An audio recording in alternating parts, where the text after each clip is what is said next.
এই গাড়িটা আসলো মেহেরপুর থেকে সাইডে যাচ্ছিল কুষ্টিয়া, আর মোটরসাইকেল হোন্ডা আসছিল হলো কুষ্টিয়ার দিকে যাচ্ছিল মেহেরপুর বাবু। এবার ওর সাইডে বাস ছিল, বাসের সাইডে হোন্ডা যাই ওনার সামনে বুকে মাইর দিছে। বাসের কোনো দায়িত্ব নেই, বাসের বইতে ঢোকাই দিছে মোটরসাইকেল।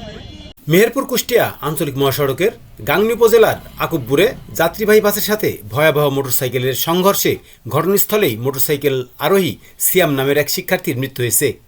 এই ঘটনায় মোটরসাইকেলে থাকা আরেকজন মারাত্মক আহত হলে স্থানীয়রা তাকে উদ্ধার করে চিকিৎসার জন্য কুষ্টিয়া হাসপাতালে নিয়েছে।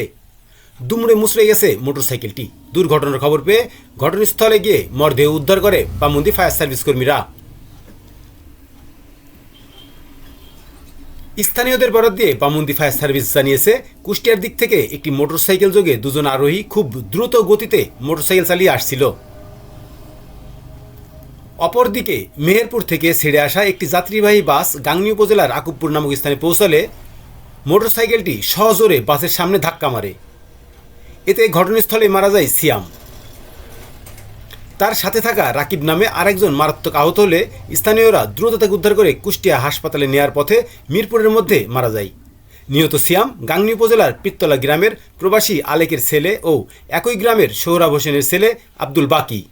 নিজে দেখুন, অন্যকে দেখাতে ভিডিওটি অবশ্যই শেয়ার করে মিরর বিডির সাথেই থাকুন।